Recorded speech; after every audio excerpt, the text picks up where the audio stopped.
Sadaaqa, the show that celebrates the rich and complex relation between India and Kuwait. Well, for centuries, and I've mentioned this earlier as well, Kuwaiti sailors and merchants sailed to Indian ports to trade, and this led to a very interesting cultural intermingling.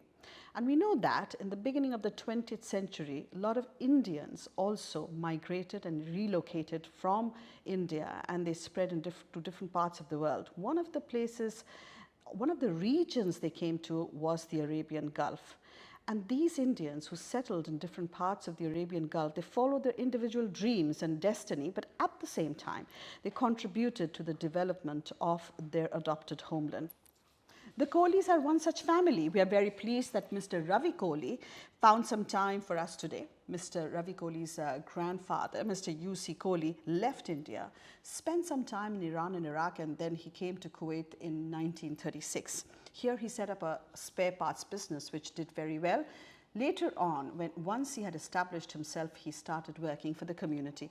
And one of the things that he did was he set up the first Indian school in Kuwait, and that was a huge milestone because after that, that community school or the Indian school, it has led to hundreds and thousands of students that it has nurtured and who have passed out from the school, including Mr. Kohli himself, and they have, well, now they're in different parts of the world.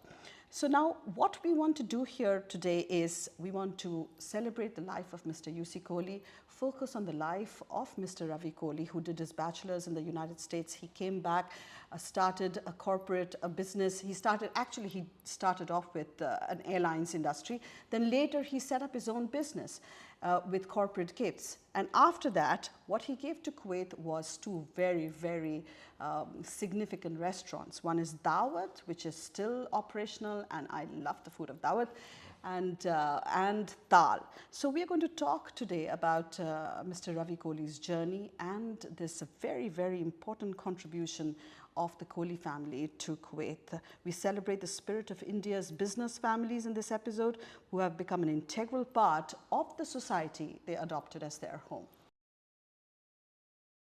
Welcome to Sadaaqa, Mr. Kohli. Thank you. It is a pleasure and an honor to have you here with us. I've been planning to get you for some time on the show, so and I'm glad that I've been able to pin you down. So you were going through some interesting files and papers, and I'm so glad you did that because a lot of people actually lose out on a lot of their history because they don't take care. But you have, and I'm so glad that I will be able to share, whatever you have saved with my audience. So, Mr. Kohli, how long has your family been here in Kuwait? My grandfather came to Kuwait somewhere in 1936. Almost a century. Really a century, yes. Yeah. And before that, he was in Iraq and Iran? Before that, he was in Iraq. Before that, he was in Iran. And before that, he was in undivided India. Okay. And what led him to, I mean, you must have spent some time with him. I did spend, I was very young, of course, at that time when he knew I was growing up. Yeah. But now I sit back and I see that the man had a vision. Mm-hmm. I mean, what vision he had, we don't know, but he knew where he was going and what he was doing. Okay. You know, sometimes argumentatively you would say, why didn't he go to the States or the UK like the others did? Yeah, like the others did. Right. I've asked this question to some people. Did he tell you what the answer? Did he give you the answer? He says, udhar kya padha hua hai? He says, wahan pe kya hai? That's the second, we the second or third class citizens. Okay. Yahan pe jo bhi hai, there's money here, there's respect here, there's culture, family, values are here. Okay. India se nazdeek hai. So it's closer to India, just for my audience here in Kuwait who don't know Hindi, that what his grandfather said is that it's close to India, there is respect, there is culture, there's also similarities, right? Yes, similarities, and old ties with Kuwait. Old ties with Kuwaitis are very humble and very helpful and kind to the Indians. Mm-hmm. And he was always a man who moved around with the Kuwaitis, and Kuwaitis loved him and he loved them. I see. That's interesting, yes. So I want to tell my audience here that U.C. Kohli, that is Mr. Ravi Kohli's grandfather. What does U.C. stand for? Uttam Chand.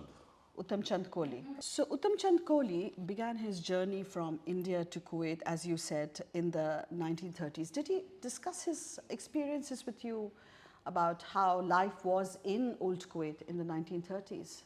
No, we never did discuss with me. And again, like I told you, I mean, He never told You- stories of the old days. he used to talk to people, but like again, I was too young You were too young to to understand. even to spend time with him, to hear him out. You know, they were kids at that time. That's We always right, wanted to that's run right. around and play.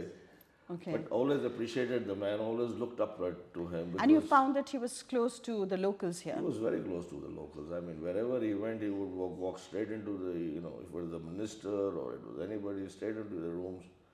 And at that time, in the 60s, we used to have a lot of dinner parties in our houses, I remember. And all the ministers, undersecretaries used to come with their wives Okay. to our houses for dinner. And it was like, you know, for him, Kuwait was home. Yeah, there was no divide There then, was no right? divide. Yeah, that you do see at times nowadays. It was not. Yes, but it was change- not change has present. come, but A lot of yes. change has come. Okay, so what I found interesting and is that many Indians who arrived early in Kuwait, they started business. They worked in spare parts. What's the reason for that? There's another reason. Like I told you earlier, that my grandfather, Mr. Uttam Chand Kohli, and his elder brother, Mr. Dinanath Kohli, D.N. Kohli, they both came together to Kuwait. They both opened separate spare part businesses. And half of the spare part businesses today, all the owners on Canada Street, I would say, are either were brought to Kuwait by my grandfather or they were brought by my grandfather's elder I brother. see. I see. Because Okay. from his family's side, he brought family Some here. people. Okay. And from a grandfather's side, his family, you know, he brought people. Some here. family and today, here. many of them are very successful businessmen and very popular businessmen, and you know all of them. Okay. And the big names in Kuwait today, very successful. They worked hard. They made a life for themselves. That's And my grandfather would tell anybody and help anybody, just go on, you're most welcome. Yeah. But tell me, why spare parts? Is it that people started buying a lot of cars in those days or something? What Spare was it? parts at that time was the need of the hour. I see. Cars were coming in. I see. And my grandfather always had something for spare parts and cars. He loved cars. He loved cars. Okay. That time there was no agency for Mercedes or a Chevrolet or anything. He imported his own Mercedes in 1962. 1962, he bought his first Mercedes. 190D diesel. Okay. I remember there's a photograph downstairs, Okay. I'm sure. My father in 1963 imported his first Chevrolet Impala from US. Okay. Because there was no agencies. There were no But agencies then. They Okay. were all fond of their cars and things. So Yeah, so that was the That was reason. the reason That was that the we- reason. Okay.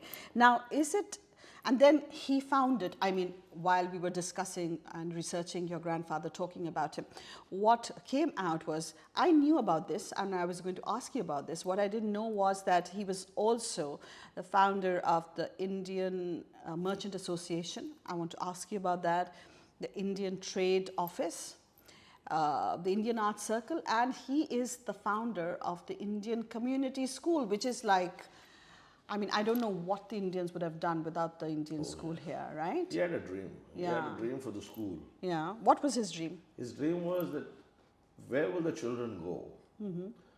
I mean, every time you grow up, kya bachon ko ab, you'll send them back to India. The How will children, you know? yeah. So him and 6 others got together and they decided that let's open a school for the children here. And they opened the school with 9 students.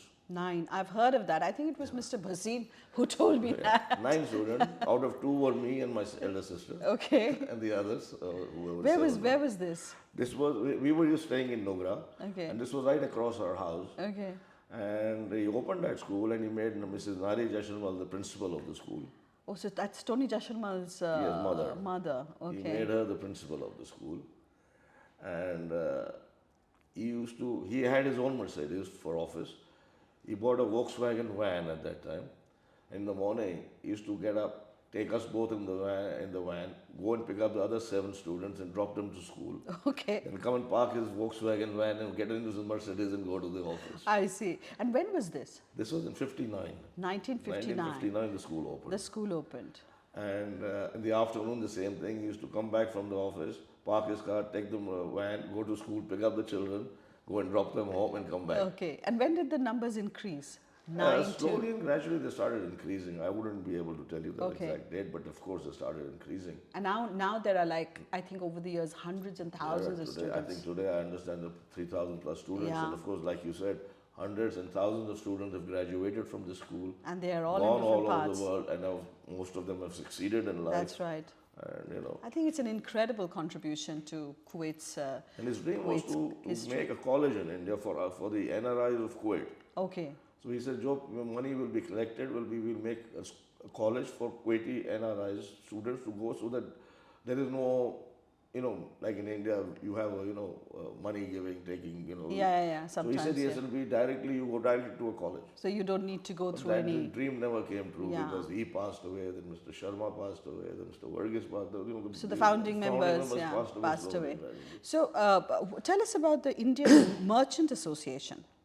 Well, there was a first trade office that was opened in Kuwait by the ambassador, Mr. I don't remember his name. Kidwai. Kidwai, yes. Yeah. And he, of course, being my grandfather being the biggest merchant at that time, he said, you handle the Indian Okay. Merchant Association. So whenever there was, meetings with the Chamber of Commerce or any issues, all the businessmen used to come over to our house and discuss it with my grandfather and put their complaints or their issues or whatever they had. And he used to go around to the chamber, to the trade, to customs to help them Solve the their problem. Can we call the Indian Merchant Association the precursor of the Indian Business Council as we see it today? See, Indian Business Council is a very good concept. The Indian, like I just explained to you, the Indian Merchant Association was there to help the Indians solve issues Yeah. with the government level. At locally. Locally. Yeah. But I have an issue with the Indian Business Council. They are not, you cannot approach them to, I've got this issue with the Chamber of Commerce, I've got these, custom problems. That today is not there. It's a different scope It's a of work. different scope. It's scope of work. I understand.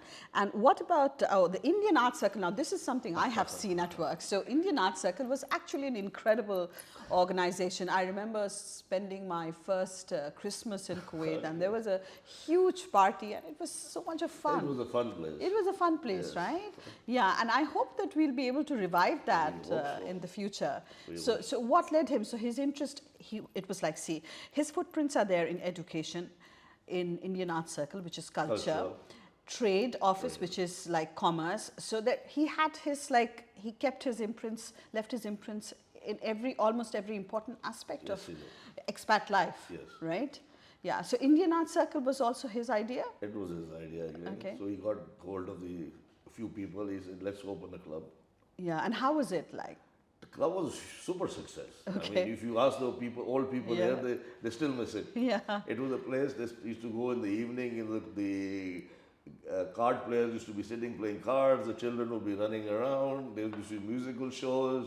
There was a canteen there. I still remember. Oh, there was a fantastic canteen. biryani and samosas. Oh, Used wow. to get there. People used to spend, till 12 midnight, 1 o'clock. They would be hanging around the club. What an It was in incredible Salmiya. The impact on first club was opened in Salmiya. the Indian Art Circle, Art Circle, on the yeah. community life. And what I found very, very interesting is the mention of a cremation ground in Kuwait. Was it? There It was was no there. cremation ground in Yeah. Kuwait, and then he approached the Amir Abdullah. That time was Sheikh Abdullah Salam, I think, and he requested him, and he gave him the approval, and the cremation ground was made. And it was used for a few It was years. used for many years. I think the last cremation was done in 87 or 88, Before the invasion. before the invasion. So that is very, very interesting. It shows a different side of, Kuwait's approach towards expatriates, right? That there was so much of openness and a very liberal way of Very, very approaching liberal. things. Well, they understand, the community helps. That's right. So we have to help the community That's because right. the community is helping us. Exactly. And that was the way it was. And plus, don't forget the old Indians like Mr. Kohli and many other Sharmas, Varghese, and all these people. That it was not that they were making big money. Yeah, They had something in them to help the society. that's right. Yeah, The that's school the was impression. made from their own pocket money, whatever pocket money they had. They made it from Club out was of made that. from their own money. Yeah, it was They not a didn't go begging business. around. Yeah. I mean, today I see that changed also. Everybody wants to have Absolutely. the school, but he Yeah. wants, I just want to be the chairman or the president of the school, but don't ask me for money. The spirit of service, let's put Service it is that not way, there is anymore. missing. That's right. That is what he had. He The had a spirit of spirit of service. service. Yeah. You're Okay. right. Yes. So, what was it for you to grow up in Kuwait? What was life like? Well, it was fun. Well, it was really fun. It was fun, It right? was fun. We used to grow up. The beach used to be right across the road. There was no Gulf Road. There was nothing. Yeah. So we used to just, my grandfather loved outings. Every Friday was day out. So we used to take all the kids.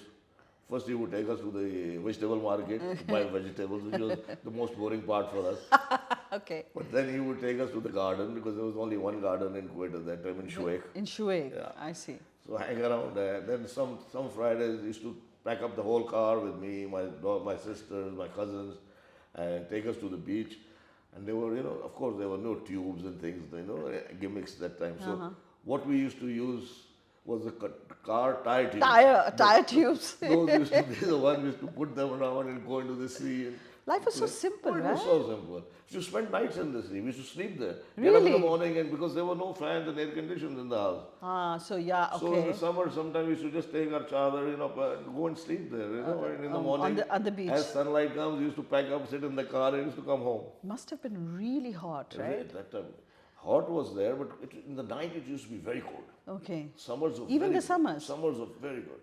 I see. Because even normally we used to sleep on the terraces I see. in the night. Because you couldn't sleep down because It was the so hot. fans were not there, ACs of course were not there at that time. So everybody's bed was set up on the terrace in the night. And it is something very similar to India as well, Exactly. right? And as soon as the sun rays used to come, so you start covering yourself, and the flies would start running around you. You pick up your body, then you go down. Yeah. And what was water like? Water was another story also. Water, I still remember in the morning, there were no bells. Okay. There was knockers. Knockers. So this guy used to come, knock on the door, he opened, he used to have a donkey with 2 barrels of water. Yeah. You've So seen you want that. water, so he said yes. So he do give you a barrel. Then he would go and sell it to others. This was the way the water was. It came from the Shuttle Arab, if I'm Yes, not yes. mistaken. Yeah. So this was a water story. Otherwise, we used to have a well in the house. So the ladies used to, pull out the water from the well. That I've heard was very brackish. Yeah, It was brackish. salty. So what was it like? I mean, for entertainment, you were all out, yani, playing football or Entertainment was football was not there. Nothing was not there, okay. Entertainment was, like I said, picnics okay. on the beaches and gardens. And for the kids, the best games used to be climbing those mud mountains and jumping on them and sliding down the mud mountains and going up and sliding down the mud mountains. There was sand everywhere. There was no. And All playing marbles in the sand. We used to Oh, sit the in marbles, yes. afternoon, While the parents used to sleep, we children used to sit outside with our Arabic neighbors. Or, that time there were a lot of Kurdish also here. Okay. So they used Kurdish to come, people. Kurdish people before invasion. So we used to all sit and play marbles in the sand. I see. That was a game we had. Otherwise, there was nothing else. Okay. And you didn't. You liked it. You liked it here. I loved it. Loved it here. When you went back to India for your holidays, you didn't. We never thought that we would ever leave Kuwait. Kuwait was home. Kuwait was we home. never saved money. We never bought anything in India. That Yeah. I get it. Kuwait hai, Kuwait. What do you buy? Somebody like, when we got married, my wife said, first thing you have to buy a house in Bombay. I said, for what? We're in Kuwait. This is home. This is home. That's right. That is right. I understand. So you also mentioned something very interesting, and that is that there was a liquor available also. Liquor permit Alcohol used was to be. available. There was a Yes. liquor permit. Yes. Okay. So that was, and That how was long till- did that? That was till I think 66, 67 if I'm not mistaken. The expats used to get a liquor permit. Okay. And you could go and buy, there was a company called Gray Mackenzie Okay. on the seafront. It's still there. It's under the name of, I think, MMC now, opposite the Sea Palace. Okay. So you go with your basket and you pick up whatever you want. And you could drink. And a lot of Kuwaiti friends would, come over to enjoy drinks with us at that time, It was only available to the expats only to then. the expats.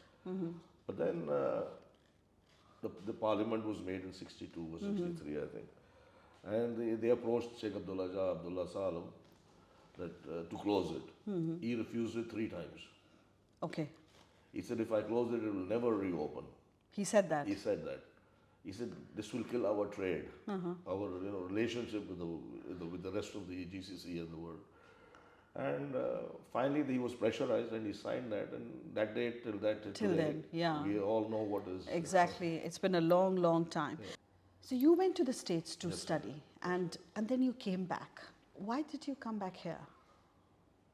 See, first of all, I had to go to the States or somewhere because there was no colleges in Kuwait. Yeah, that's right. Okay, so being the problem continues. Till the that problem is, continues till even till today. Yeah. So went to the States. My aunt used to stay in the States, so they were quite a good help. Went there. I went on a visit visa and got myself an admission into a college, Prince George's Community College in Maryland. And then I had to come back to stamp that visa. I went back again, and I did my 2 years of associate's degree in business. And then things were not very well with my father, so we couldn't afford me to continue. So I came back, and that's when I started my job with the airline.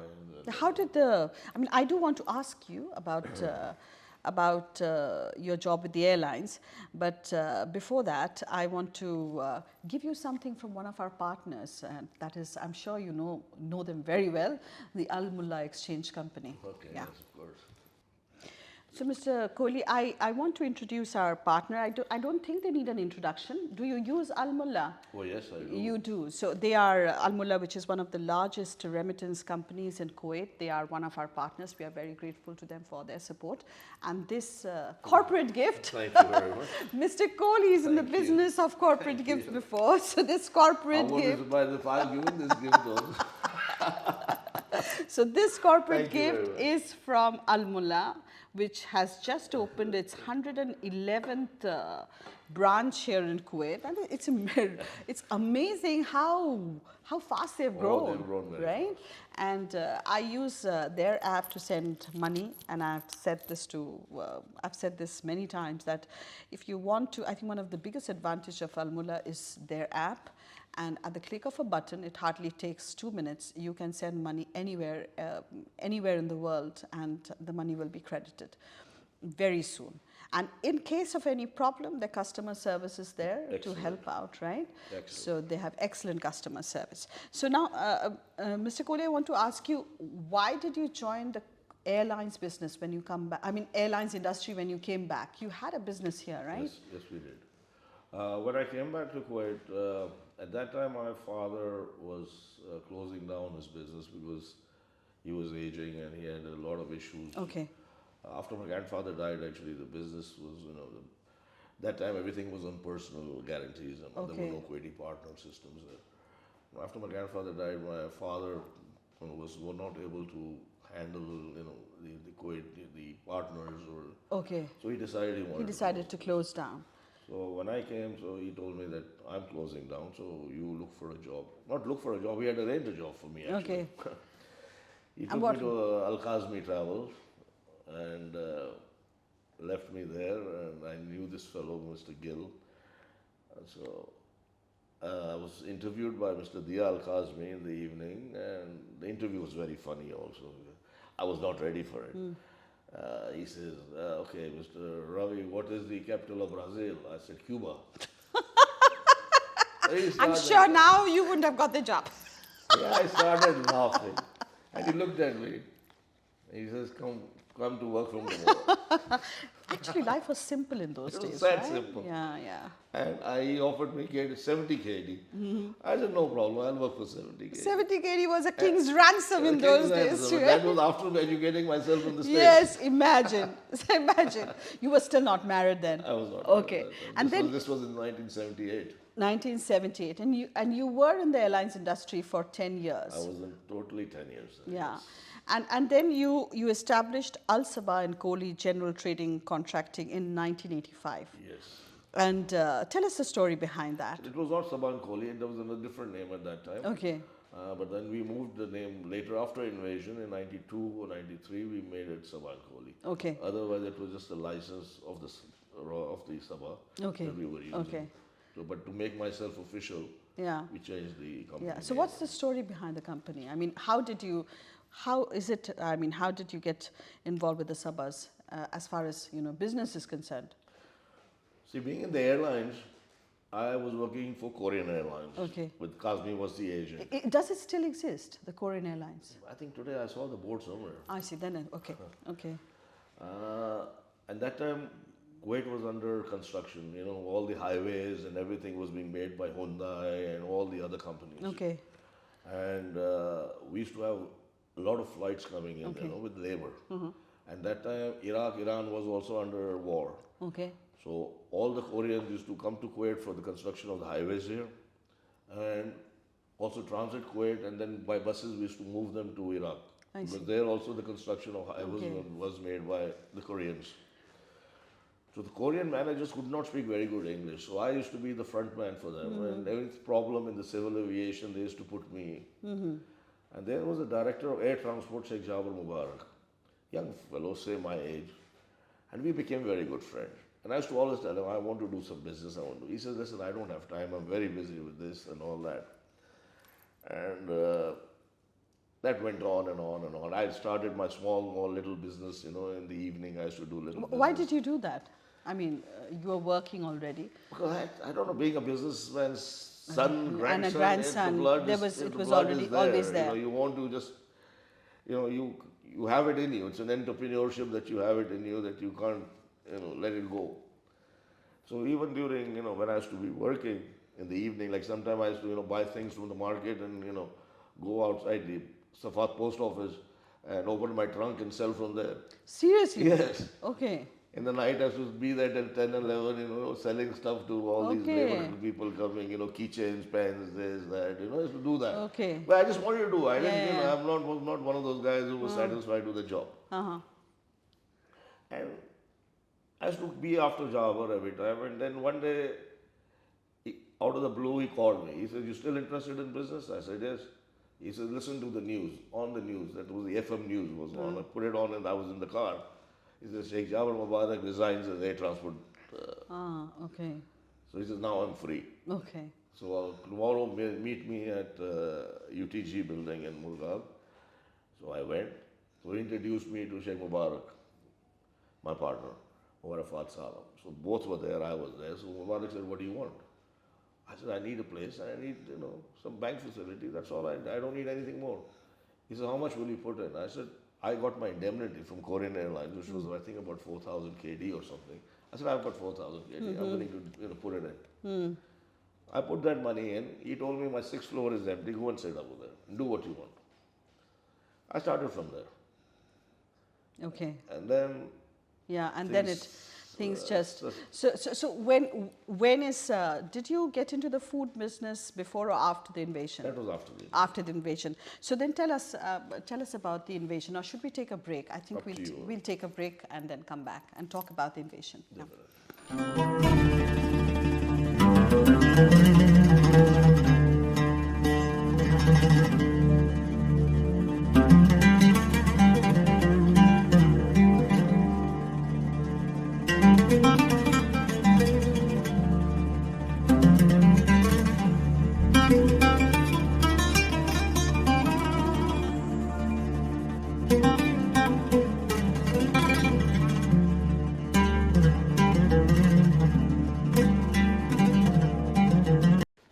Welcome back after the break. We are speaking to Mr. Ravi Kohli, our guest today on Sadaaqa. Mr. Kohli, we were going to talk about the invasion. How tough was it? How devastating was it? Invasion was, of course, tough, but it was not devastating for us as a family. We were staying in Salwa at that time, and Okay. it was a Kuwaiti area, and a small building. Just, you know, we were 3 Kuwaitis and 1 us in that building, and the building was secured. Okay. We didn't get disturbed as much as what we heard people were going through in the city and all that. But of course, it was very disturbing because my elder daughter was 2 years old and my second one was 1 year old at that time. Okay. Once you left Kuwait, after you left, when you came back, what was it like? I came back sometime in early March. Okay. 26th February, we were liberated. I came back, I think, in the first week or the second week of March. And I stayed with my uncle in Jabriya. It was my house, I couldn't go. I didn't have a car. I had, you know, my neighbor took away my car to Pakistan, Okay. subcontinent. And I didn't have a car, so I was staying in Jabriya, and I used to walk from Jabriya to the city every day and come back. And that time the oil was in the skies. So we used to go in the morning, and by the time you come back, your hair was oily, your shirt Yeah, had I black know. dots I've all heard over of that. it. So Terrible, absolutely. just to go and see what's happening. Went to the store. Stores was already been looted. The warehouse was empty. Everything had been taken away. Everything had been taken. I went to the office. Office had some products. I'd kept in storage there. That was safe. So we started bringing all that home, started cleaning them up, and then going in the market and reselling them slowly because everything was needed at that time. That's right. We had calculators, pens, stuff like this. So go to stationery shops and sell them, and survived ourselves. So that must have been really tough, right? That was tough. To build from scratch, Oh, yes, rebuild and from scratch you again. didn't know what to do. Yeah. There was no vision at that time. What business to do now? Because didn't think of gifts at that time because when people are trying to Yeah, it's a question of survival. There. exactly and gifts it's always on the last in the on the Yeah. corporate That's right. list. Yeah. So I said what to do, and then Neelam says, why don't you open a restaurant? Okay. I said I don't know ABCD of a restaurant. He said, how difficult is it? So we You opened up Dawat then. opened up Dawat in 1992. Okay. And I had an uncle in Delhi who was an expert in restaurants. I went to him, he taught me everything, he arranged everything for me. He gave me a whole package and he sent it down here. And we started. So where was the restaurant? Was it where it is now? The first restaurant that we opened was Bane Dalgar, Okay. the Kazmi Bishop Towers. And still there. And then the second one we opened in 2000 in Abu Halifa. Yeah. And then we opened Jara. Then we opened for 1 year. And then you opened Tal. Then I opened Thal in Avenues Okay. in 2016. So what has been your experience with No, the food sorry, and Thal was opened in 2006 in Bida, in the Arjan complex on the Gulf Road. on the Gulf Road? And then another one was opened in Avenues in Yeah. 2016. Two very, in a way, very different restaurants. Yes, very different. Yeah. Very different. I remember Tal was very popular at one point of time, yes. Because the clientele in Kuwait, what I noticed that two different types of client. There's a local client who loves to go to a higher end. And there's a local clientele who likes to go to a middle. So I wanted to have the cream from both. So you created Thal. yeah, which would cater the to upper both. end. That's right. So how has your experience been in food and beverage? Challenging? It's very challenging. I thought it was easy, believe me. When you go to a restaurant, you eat, you complain, you bitch, you do whatever, but the people behind that, they know how they're running the show. It's very difficult. It's, I think, the most difficult business. Really? Most difficult business. What is the issue? I mean, I've been a trader. I've done everything. Trading at 7 o'clock, you close your store and you go home and you relax. Okay. Here, you can't till 12, 1 o'clock, things are happening. And even after that, if there's an issue, there's the staff, something, in the middle of the night you're getting a call, or there's a party going on where you're catering, something goes wrong there, the guest calling you. It's a non-ending. Yeah, it's an unending issues. Issue. I mean, it's a very tough job, and hats off to all of them who are in the business. That's right. Our partners, Mughal Mahal. Our partner, your partner. Yes. So, hats off to them. Hats off to them. Yeah. So, Mr. Kohli, tell us about your family. When did you get married, and what was it like to, for your children to grow up here? Me and Neelam were working together. I was in Korean Airlines. Al Kazmi was the agent. She was working in Al Kazmi as the counter ticketing staff, and I was the manager for Korean Airlines. So my office was just in the same. We were in Sadaaqa complex, and slowly. And love happened. Yes, and used to see her every morning. Go inside, sit in my office. I go and see her every day. So one day, just offered her, "Why can't I drop you home?" She says, "Okay." Yeah. And it started from there. That was in '84.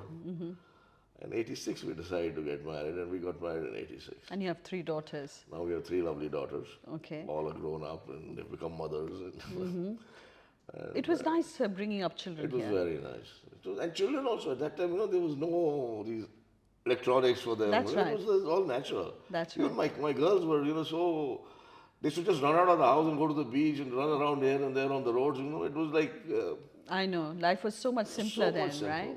So we'll meet Neelam during the reels that we will do, and it's a very good-looking family, I must say that. So now, after 2003, you got engaged in different other types of business as well. See, after the restaurants were open in '92, when I opened the restaurant, now I found myself doing nothing because what do you do sitting in a restaurant? I mean, like I said, I had I have no education or knowledge about a restaurant. So what do? Just go and sit and wait for a customer to walk in. So I thought to restart my business of gifts. Okay, so that's what you did. So in '95, I restarted gifts again. And God was kind. I captured the whole market. All the banks, 6, 7 banks of Kuwait, Kuwait Airways, Zain, Ooredoo, not Ooredoo, Ooredoo came new. Zain, Kuwait Airways, all the banks, all the oil sector, You reached all out the to them. corporates, Yeah. even your partners, Al Mullah. Okay.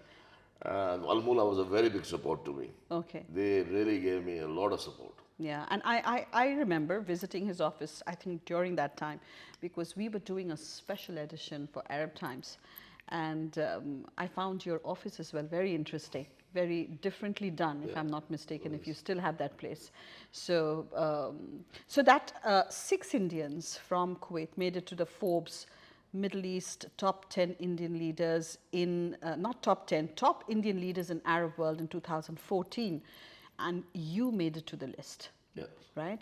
So what did a milestone like that mean? Well, it's a pride to be on the list, but I guess it makes you more popular. I mean, that's Okay. all. And it's transient. It's transient. Yeah, right? It's transient. Life is actually Yeah, transient, ups and exactly. downs. Bilkul. Yeah, Exactly. yeah. And you've been here in Kuwait since your birth, and you have lived and worked here for so many years. How close have you been with the Kuwaitis? We're very quite close to Kuwait. You have been. Like I told you, my friend Sheikh Jawar, he was my first Kuwaiti friend. And I wasn't married at that time when I was working with the airline. So every evening, he lives in Masila and he used to have his diwaniya. So I used to go every evening from office after my work and after my, doing my little bit of business. I used to spend my evenings in his diwaniya and then meet other Kuwaitis and other Kuwaitis. I mostly had Kuwaiti friends. You mostly had Kuwaiti interacted friends. and moved around with them. Has it changed recently? It has changed a lot. But we are still very good friends with the old Kuwaitis. With the old Kuwaitis. Husband, wives, they come over, we sit together, we dine together, we go to their places. But the new generation, I don't know. I mean, It's different. There's a distance, right? A little distance. Yeah. So, do you think that it is because of this that the business and the social environment in Kuwait has been affected? It's changed, right? It's changed. Yes, it has changed. The environment has changed definitely. But I don't know what's happening, right? I mean, I won't comment on anything, but I don't know what's happening to Kuwait. Kuwait used to be when we were growing up, Kuwait was called the Lulu of the Gulf. It was the pearl of the Gulf. Pearl That's of the right. Gulf. Yeah. I remember from the whole GCC, people used to come to Kuwait. For their education. They used to say Kuwait is Paris of the Middle East.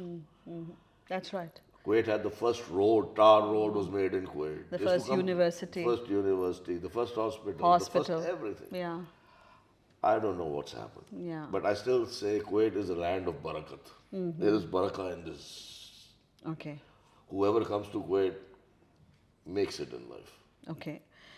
So, Mr. Kohli, we've come to the end of the show, and I want to ask you, you've grown up here, been here for so long. How do you see the way forward for you in particular and for expat businesses in general here in Kuwait? See, for me personally, I am now turning towards India. Okay. I have 3 daughters. 2 are abroad. One's married to a Kuwaiti, well settled. So I don't want to expand my business here because I don't have anybody to take care of it. That's right.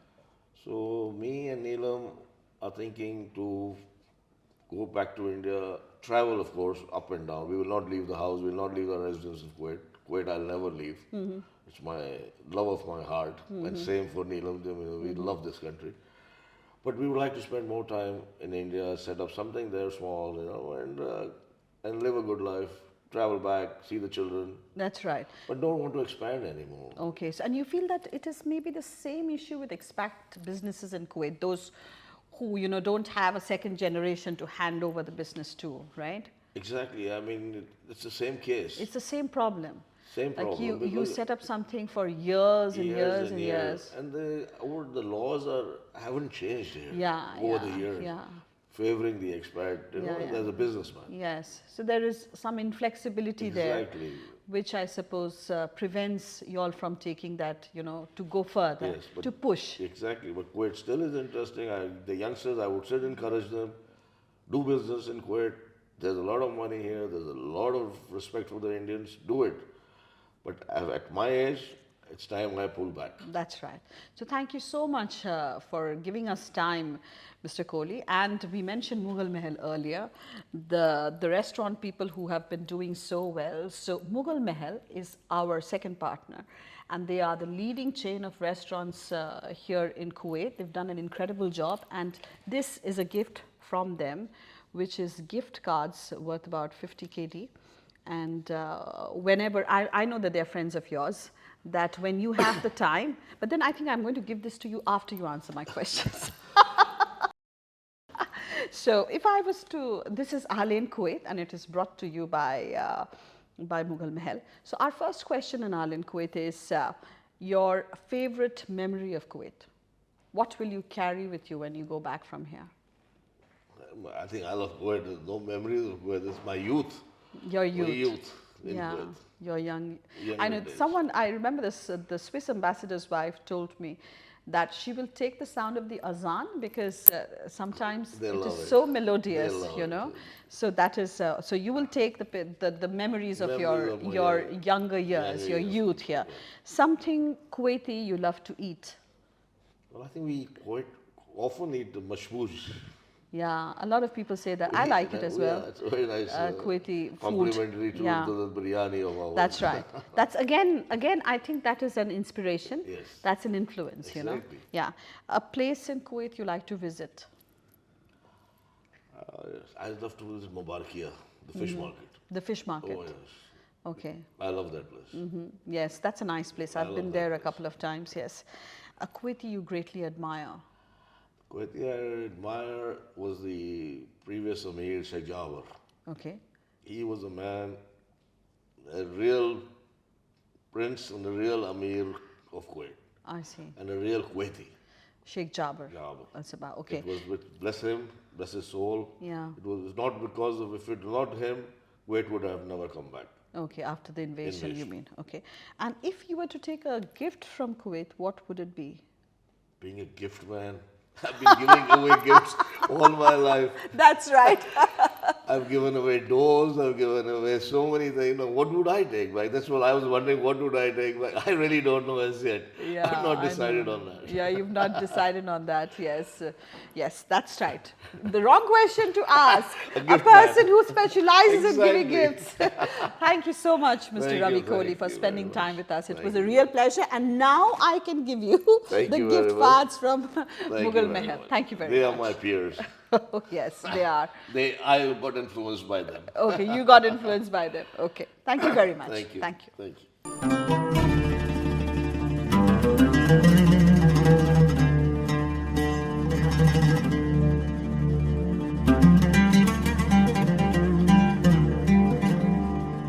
Thank you.